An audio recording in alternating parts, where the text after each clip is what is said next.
작년에는 경주에 지진이 있었고요. 금년에는 울산에 5.0 이상 되어지는 지진이 일어났습니다. 이제 우리나라도 지진의 안전지대가 아니다, 그런 얘기가 있는데요. 그런데 이상한 것은 사람들은 지진을 예측하지 못하는데 짐승이나 곤충 혹은 물고기들은 그것을 아는가 봅니다. 그래서 지진의 전조 현상이라고 하는 것이 종종 나타나죠. 예를 들면 작년에 그 경주 지진이 있을 때 우리나라 울산에 흐르는 태화강에 숭어떼가 수만 마리가 줄지어 이동하는 것을 사람들이 목격을 하고 그리고 사진도 찍어서 알리게 됐습니다. 또 2008년에 중국의 수촨성에서 지진이 있었죠. 큰 지진이었습니다. 3일 전쯤 두꺼비 수십만 마리가 무리를 지어 온 도로를 가득 채워버렸습니다. 그래서 동네 사람들이 무슨 자연재해가 일어날 징조라 그렇게 이제 생각을 했는데, 당시 그 임업부에서 일하는 사람들은 그 산란과 부화를 위해서 이동하는 것이다, 그렇게 이제 생각하고 대수롭게 여기지 않았다고 그러죠. 그런데 3일 후에 엄청난 지진이 일어났죠. 그래서 9만 명이 죽거나 실종이 되었고요. 중상자만 37만 명이 큰 어려움을 겪게 됐습니다. 저는 이런 기사를 읽으면서 두꺼비 떼가 이동하는 것을 보고 좀 더 진지하게 생각했다면은 그렇게 많은 사람이 죽지 않았을 텐데 하는 아쉬움을 갖게 되었습니다. 오늘은 교회력으로 말하면 대림절 네 번째 주일이고요. 내일은 성탄절입니다. 대림절은 구주 강생을 기다리는 절기인데요. 엄밀하게 말하면 우리는 아기 왕으로 오시는 예수님을 기다리는 건 아닙니다. 왜냐하면 아기 왕은 이미 예수님께서 2000년 전에 오셨죠. 우리가 기다리는 분은 아기 왕이 아니고 재림주로 다시 오시는 예수님을 우리는 기다리고 있습니다. 그래서 강림절은, 대림절은 재림 예수를 기다리는 그런 절기라 그렇게 말해야 옳을 것입니다. 노아가 산 꼭대기에서 방주를 만들고 있다 하는 소문을 많은 사람들이 들었을 것입니다. 그러나 그 누구도 노아가 방주를 짓고 있는 것을 진지하게 생각한 사람은 없었습니다. 그것을 심판의 전조 현상이라고 생각한 사람은 아무도 없었습니다. 그래서 여전히 세상에 취해서 시집가고 장가하고 쾌악과 죄악에 빠져 들어갔습니다.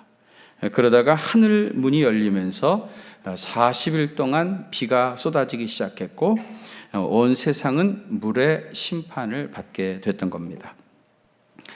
다니엘서는 신약 성경의 요한계시록과 함께 이 아주 어려운 책 중에 하나입니다.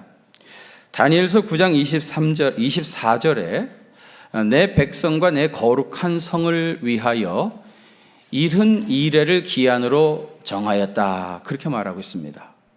이것은 종말에 대한 예언의 말씀인데요, 그 기한이 정해졌다는 겁니다.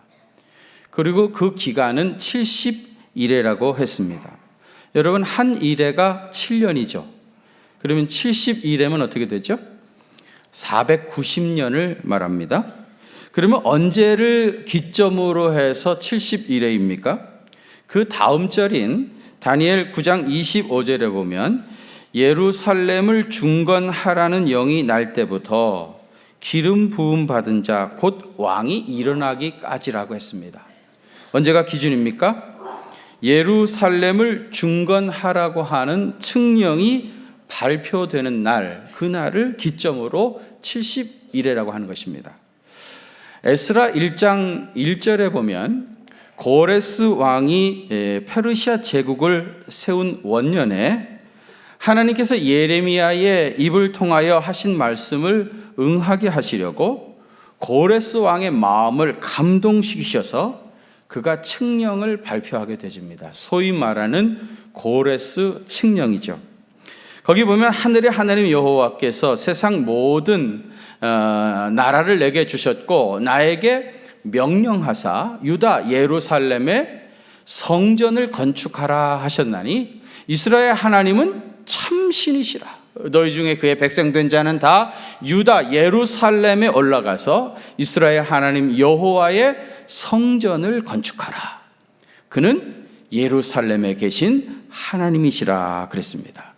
이게 이제 고레스 칙령인데요. 역사적으로 보면 주전 539년 10월 12일 날 고레스가 바빌로니아의 벨사살 왕을 죽이고 페르시아 제국을 건설했습니다.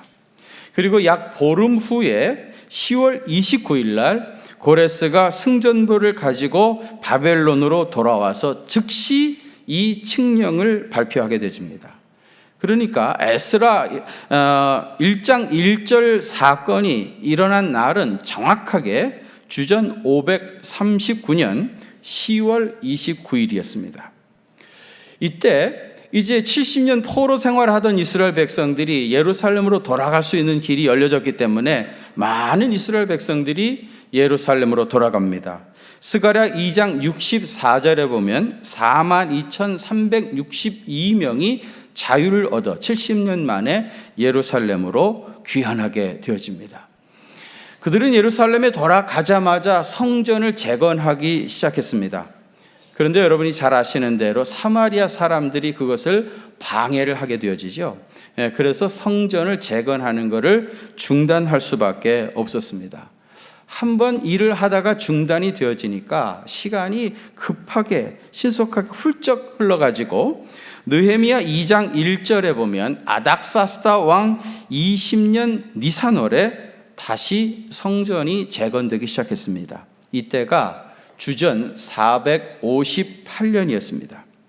그러니까 고레스 칙령이 발표되어지고 이스라엘 백성들이 포로지에서 예루살렘으로 돌아왔고, 그리고 주전 458년 느헤미 2장의 그 날을 기준으로 해가지고 다시 성전이 재건되기 시작했습니다. 그래서 주전 458년 이 날을 기점으로 해가지고 71회 즉 490년을 계산하면 AD 32년이 되어집니다. 예수님의 탄생에 대한 오차가 약간 있는 것을 감안하면 예수님이 십자가에 달려 돌아가시고 부활하고 승천하신 연대하고 일치하고 있는 것을 볼 수가 있습니다. 결국 이 말은 뭡니까? 예수님이 죽으시고 부활하시고 승천하심으로 역사의 종말이 이미 시작되었다, 그런 뜻입니다. 여러분, 종말이 이미 시작되었다고 하면 그럼 세상의 끝은 언제입니까? 하나님과 인간의 시간 개념이 다르기 때문에 그날이 언제인지 알 수 없지만은 어떤 사람은요, 이 고무줄을 가지고 비유를 들어 세상 마지막 날을 설명을 했습니다. 종말이라고 하는 고무줄의 길이는 72회로 정해져 있습니다. 그런데 이것은 고무줄이기 때문에 그 길이가 얼마든지 늘어날 수가 있습니다. 하나님이 이 종말이라고 하는 고무줄을 쭉 잡아당기고 있는 것입니다. 그런데 여러분, 이 고무줄이라고 하는 것이 한없이 늘어나기만 하는 것은 아니지 않습니까? 어느 순간에는 뚝 하면서 끊어지는 때가 오겠죠. 이때가 세상의 마지막 날이라 그랬습니다. 저는 이 고무줄이 예수님이 승천하신 후 벌써 2000년이나 지났고요. 그래서 너무 많이 사갔고 또 강하게 당겨져 있기 때문에 끊어지기 직전이라고 하는 인상을 강하게 받고 있습니다. 그런 의미에서 오늘 우리의 본문은 대강절 네 번째 주일을 맞이한 우리에게 주는 의미가 크다고 생각합니다. 저는 오늘 본문을 중심으로 그날이 가까움을 볼수록 더욱 해야 할 일이 무엇인가 하는 것을 말씀을 드리려고 합니다. 우선 첫 번째로 하나님과의 관계에서는 하늘의 소망을 굳게 잡아야 합니다. 그날이 점점 가까워지고 있다고 느껴진다면 우선 하나님과의 관계에서는 어떻게 된다고요? 하늘의 소망을 굳게 잡아야 합니다. 어떻게 해야 된다고요? 하늘의 소망을 굳게 잡아야 합니다. 여러분 23절 한번 같이 봉독하겠습니다. 시작. 또 약속하신 이는 미쁘시니 우리가 믿는 도리의 소망을 움직이지 말며 굳게 잡고 그랬습니다. 여기 보면은 소망을 움직이지 말고 굳게 잡으라고 했습니다. 하나님 나라에 대한 소망이 분명해야 마지막 시대에 믿음으로 승리할 수 있습니다. 여러분, 히브리서 9장 27절에 한 번 죽는 것은 사람에게 정하된 것이요 그 후에는 심판이 있으리니 그랬습니다. 이것이 영원한 하나님의 진리라고 하는 것을 믿는다고 하면 우리는 늘 하늘을 소망하며 믿음으로 살아야 합니다. 우리의 꿈과 소망을 하늘에 두고 살아야 합니다. 여러분, 히브리서 11장에 나오는 믿음의 사람들 말입니다. 그들이 그렇게 놀라운 일들을 행할 수 있었던 궁극적인 이유가 뭐겠습니까? 하늘의 소망을 품고 살았기 때문입니다. 하늘의 소망을 굳게 붙잡아야 마지막 때에 믿음으로 승리할 수 있습니다. 여러분, 세상은 우리를 어떻게 해서든지 땅의 사람으로 만들려고 유혹하고 있습니다. 그래서 늘 땅의 일만 생각하고 이 세상에 집착해서 살게 합니다. 여러분, 땅땅 그러면서 오직 땅의 일만 생각하고 평생 그렇게 살면 반드시 땅을 치며 후회할 날이 올 것입니다. 왜냐하면 우리가 그렇게 집착했던 땅 그 자체가 흔들리는 영적 지진이 오기 때문입니다. 여러분, 여러분의 삶의 기초를 흔들리고 있는 이 땅에 두지 마십시오. 영원히 흔들리지 않는 하나님의 나라에 대한 소망을 붙잡으시길 바랍니다.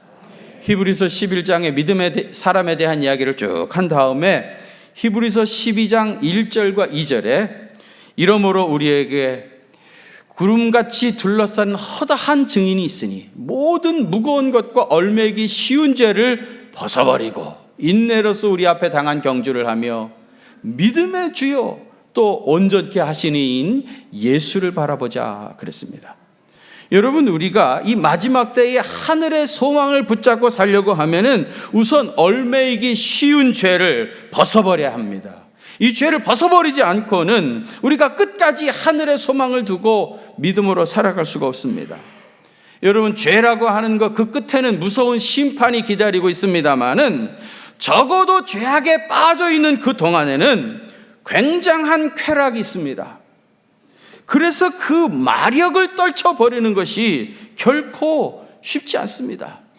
여기가 좋사오니 이것이 좋다고 하면서 그 궁덩이에 빠져버리면 절대로 하늘을 소망하며 살 수가 없고요, 그 나라의 주인공이 될 수도 없고요, 무서운 심판을 피할 수도 없는 겁니다.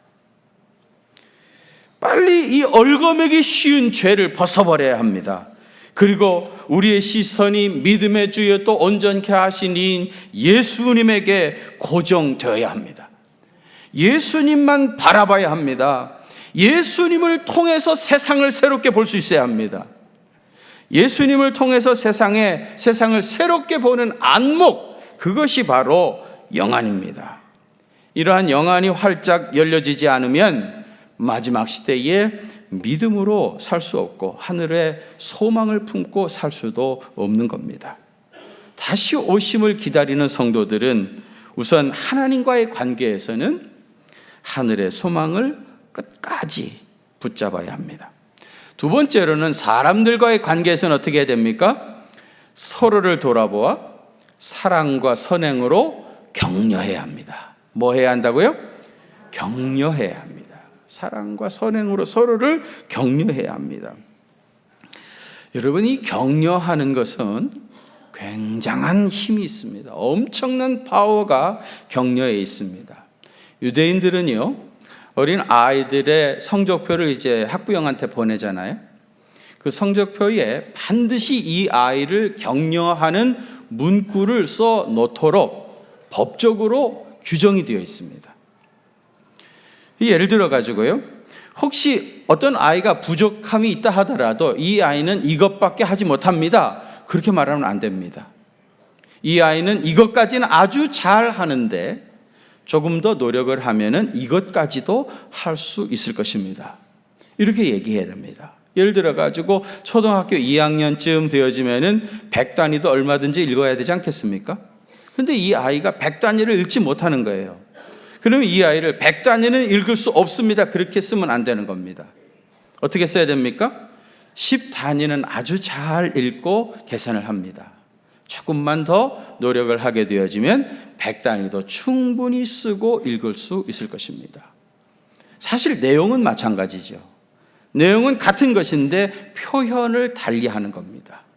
그런데 여러분, 이렇게 표현을 달리하는 것이 이스라엘 민족을 우수한 민족으로 만들어가는 거예요. 절대로 잘못해도 이 아이들을 정죄하거나 책망하지 아니하고 끝까지 격려하는 겁니다. 게리 체프먼이라고 하는 사람이 사랑의 5가지 언어라고 하는 책을 썼는데 그 가운데 이런 내용이 있습니다. 모든 사람의 마음속에는 자동차의 연료 탱크와 같은 감정의 그릇이 있다는 겁니다. 이 탱크의 연료가 채워져야 먼 길을 갈 수 있는 것처럼 사람의 감정이라는 그릇에 가득 채워져야 할 것이 사랑이라 그랬습니다. 이 감정이라고 하는 그릇에 사랑이 가득 채워져야 마치 자동차가 연료통에 기름이 빵빵 있어야 나가듯이 사람이 살 수 있다는 거예요. 그러면서 이 가슴에 채워야 할 사랑의 5가지를 얘기하면서 그 첫 번째로 꼽은 게 뭐냐면 격려하는 말이라고 했습니다. 격려하는 말은 사랑의 첫 번째 언어입니다. 여러분, 사람은 격려를 받게 되어지면은 놀라운 일들을 행하게 되어집니다. 프랑스의 작가 앙드레 지드라고 하는 유명한 작가가 있는데요. 이분이 학교 생활은 굉장히 엉망이었다고 그래요. 거짓말도 잘했고요. 남 속이기도 잘했고요. 또 꾀병을 부려가지고 3주 동안에 학교도 안 가고 말이죠. 또 비겁하기 그지없는 겁쟁이였었다고 그럽니다. 그런데 이 앙드레 지드가 소년 시절에 클래스에서 선생님이 아이들한테 이제 시를 하나씩 읽게 했었는데 다른 아이들은 그냥 뭐 아무 감동이 없이 감정을 가지지 않고 그냥 읽었는데 이 앙드레 지드는요 상당히 이모셔널하게 감동을 가지고 시를 읽었다고 그래요. 그때 선생님이 야, 너는 위대한 문학가가 될 소질을 충분히 가지고 있는 것 같다, 그렇게 말을 했다고 그래요. 그런데 그 말 한마디를 붙잡고 이 사람이 위대한 문학가가 된 겁니다. 격려하는 말 하나가 그렇게 엄청난 힘을 발휘합니다. 뭐 이런 예들은 얼마든지 많죠. 가장 유명한 거 알버트 아인슈타인 얘기죠. 20세기의 천재라고 하는 아인슈타인 말입니다. 학교에서 공부를 너무너무 못했다고 그러죠. 이 학생은 무슨 공부를 해도 성공할 가능성이 없습니다, 그렇게 말할 정도로 공부를 못했던 겁니다. 그러니까 어린 아인슈타인이 얼마나 실망하게 했었겠습니까? 그때 그의 엄마가 뭐라고 그러죠? 아들아, 너는 다른 아이들하고 다르단다. 네가 다른 아이들하고 똑같아가지고는 너는 결코 천재가 될 수 없다. 너는 다른 아이기 때문에 오히려 천재가 될 수 있다. 그렇게 엄마의 격려하는 말을 듣고 아인슈타인이, 그렇게 공부를 못했던 아인슈타인이 20세기의 천재가 됐던 거예요. 여러분, 요즘은 뇌학이 굉장히 발달하고 있습니다. 사실 그동안은 이 뇌에 무엇이 있는지 뇌에 대한 정보들이 많이 연구를 되지 못했는데 21세기에 와가지고 뇌학이 굉장한 발전을 하고 있습니다. 이 뇌학의 권위자 중에 독일의 에코노미라고 하는 박사가 있습니다. 이분이 연구에 의하면 우리 두뇌가 한 1.3kg 정도 된답니다, 무게로 얘기하면. 그리고 세포가 3mm 정도의 두께로 되어 있는데 이것이 이제 휴지처럼 이렇게 다 이렇게 묻혀 있죠. 그래서 막 엉켜 있는 것처럼 보이죠. 만일에 이거를 골고루 쫙 편다고 하면은 신문지 한 장 정도의 것이라고 합니다. 그런데 거기에 세포 수가 136억 5,300만 개가 있다는 겁니다. 세포가 136억 5,300만 개. 그런데 그 세포 하나하나는 트랜지스터 하나의 기능을 하고 있는 겁니다. 그러니까 여러분, 우리의 두뇌에 136억 5,300만 개의 트랜지스터가 여기 있는 겁니다. 어마어마한 분량의 그런 가능성을 가지고 있는 두뇌를 하나님이 만들어 주셨어요. 독일의 괴테는요, 그 중에 0.4%를 사용했고요. 아까 얘기했던 아인슈타인, 21세기 최고의 천재라고 했던 아인슈타인은요, 0.6%를 사용한 겁니다. 만일에 그 중에 1%를 사용하게 되어진다면 대형 백과사전, 브리테니카 대형 백과사전을 처음부터 끝까지 다 줄줄 암송하게 될 거라는 겁니다. 여러분, 인간의 가능성이라고 하는 것은 무궁무진한 겁니다. 그래서 여러분, 절대로 안 된다고 부정적인 말을 하지 마시고요, 할 수 있다고 자꾸 격려해 주게 되어지면 놀라운 일들을 경험하게 될 것입니다. 격려를 하십시오. 근데 격려하는 게 그렇게 쉽지가 않습니다. 부산에 어떤 부부가, 경상도 부부가 오랜만에 쇼핑을 갔습니다. 백화점에 쇼핑을 가서 쇼핑을 하는데 보니까 서울에서 어떤 부부가 부산에 놀러 와가지고 쇼핑을 하는 거예요. 그래서 서울 남편은 그 보통 사랑, 애정을 잘 편안하게 표현하잖아요. 그래서 손도 잡고 팔짱도 끼고 쇼핑을 다정하게 하는데, 이 경상도 부부들은 그런 걸 잘 못하잖아요. 똑똑하게 말이죠. 그러고 있었어요. 근데 보니까 그 서울 아내가 말이죠, 자기 남편 보고, 여보, 나 저 가방이 너무 무거워서 그러는데 저 망사 가방 하나만 사달라고 그러더랍니다. 그랬더니 남편이, 내가 열심히 일하고 돈 버는 거 다 당신 선물 사주려고 그러는데 뭐든지 말하라고. 그래가지고 아주 선뜻 기쁘게 사준 거예요. 그거를 이 경상도 부인이 보고 너무 셈이 난 거예요. 자기는 한 번도 남편한테 그렇게 다정한 말을 들어본 적이 없잖아요. 묵뚝뚝한 남편 만나가지고 한 번도 그런 말 들어보지 못해가지고 너무너무 셈이 나가지고 온갖 아양을 떨면서 그랬답니다. 지도에 지도에 가방이 무거워서 그러는디에 저 망사 가방 하나 사줘 이소, 그랬답니다. 그래서 남편이 뭐라고 그랬겠어요? 와, 네 팔 부서졌나? 그러더랍니다. 말 한마디 곱게 하기가 쉽지 않습니다. 격려하는 말, 그거 쉽지 않습니다, 여러분. 여러분, 우리 몸에서 제일 외로운 데가 어디라고 그러죠? 이 등이라고 합니다. 이 등은 다른 사람이 토닥거려주고 쓸어주고 만져줘야 할 부분입니다. 여러분, 우리 주님 오실 날 멀지 않았는데 사랑과 선행으로 서로를 격려하시길 바랍니다. 마지막 세 번째로는 교회 생활은요, 모이기를 더욱 힘써야 합니다. 어떻게 해야 된다고요? 모이기를 더욱 힘써야 돼요. 25절 한번 같이 봉독합니다. 시작. 모이기를 패하는 어떤 사람의 습관과 같이 하지 말고,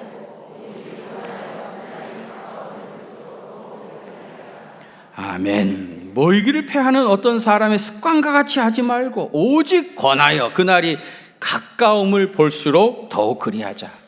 공동번역 성경에서는 이 말씀을 이렇게 번역해 놨어요. 그리고 어떤 사람들처럼 같이 모이는 것을 패하지 말고 서로 격려해서 자주 모입시다. 더구나 그날이 가까워오는 것을 아는 이상 더욱 열심히 모이도록 합시다. 그렇게 번역했습니다. 여러분, 사도행전 2장에 보면 초대교회 교인들의 이야기가 나오는데, 거기 보면 초대교인들은요, 매일같이 날마다 마음을 같이하여 성전에 모이기를 힘썼다고 합니다.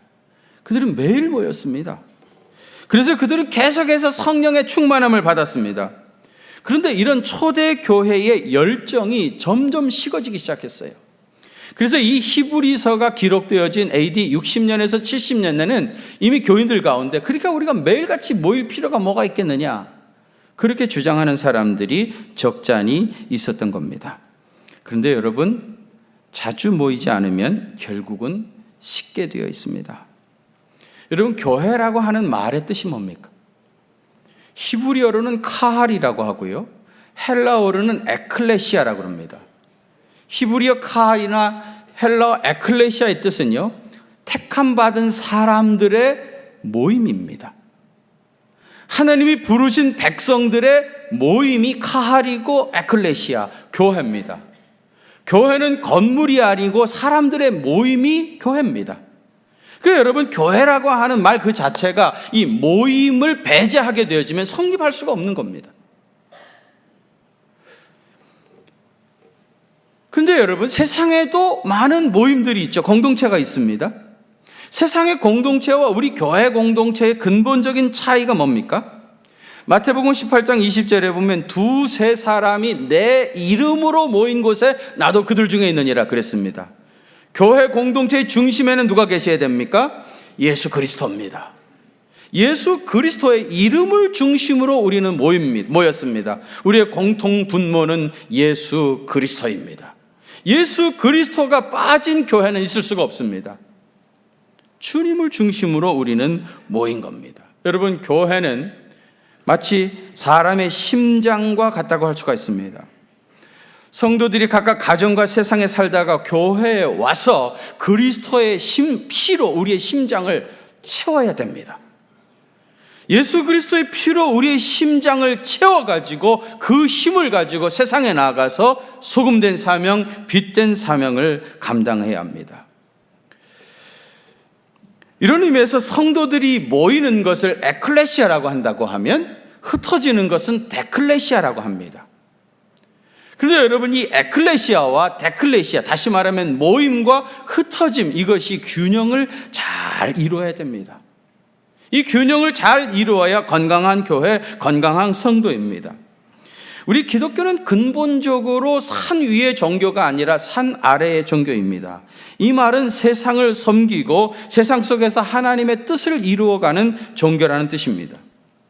우리는 산 아래로 내려가야 하기 때문에 산 위에서 예수님을 만나야 합니다. 우리의 목적은 아주 분명합니다. 흩어지기 위함입니다. 그러나 흩어져서 그리스도의 증인으로 살아가려고 한다면 우리는 모여서 그리스도의 심장으로, 예수 그리스도의 피로 우리의 심장을 채워야 합니다. 그래야 우리가 세상에 나가서 능력 있는 그리스도의 제자가 될 수 있는 겁니다. 모여야 성령을 받습니다. 초대교회도 120명 성도들이 마가의 다락방에 모였을 때 오순절날 이 많은 성령의 충만함을 체험했던 겁니다. 모이는 것을 소홀히 하는 사람은 절대로 성령의 충만함을 받을 수가 없습니다. 저는 지금까지 주일 예배도 제대로 지키지 못하면서 세상에서 소금과 빛된 사명 감당하는 사람을 보지 못했습니다. 역사의 마지막 날이 점점 가까이 다가오고 있습니다. 그날이 가까움을 볼수록 우리가 더욱 해야 할 일이 뭡니까? 우선 첫째로 하나님과의 관계에서는 하늘의 소망을 굳게 붙잡으시길 바랍니다. 그리고 사람들과의 관계에서는 서로를 돌아보아 사랑과 선행으로 격려하시기를 바랍니다. 세 번째, 교회 생활은 모이기를 더욱 힘써야 합니다.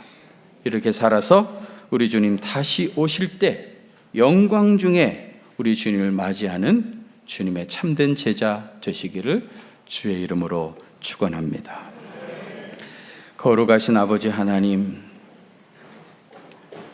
우리 주님 승천하신 이후부터 지금까지 우리가 종말의 때를 살아가고 있습니다. 그날이 점점 가까이 다가오는 것을 우리가 느끼고 있습니다. 오늘 주신 말씀 우리가 늘 깊이 기억하고 말씀대로 순종하여 살아서 언제 우리 주님 오실지 모르지만 그날의 기쁨으로 주님을 맞이하고 주님께서 잘했다, 충성된 종이라 하시는 주님의 칭찬과 인정을 받게 부족함 없는 믿음의 사람 되게 하여 주옵소서. 이제는 교회의 머리가 되시는 우리 주님 예수 그리스도의 그 크신 은혜와 하나님 우리 아버지의 무한하신 사랑하심과 성령님의 위로하심과 교통하심이 우리 경기중앙교회 사랑하는 성도들과 또 저들의 가정과 그 생업의 현장들 위에 이제로부터 영원토록 함께 계시옵기를 간절히 축원하옵나이다. 아멘.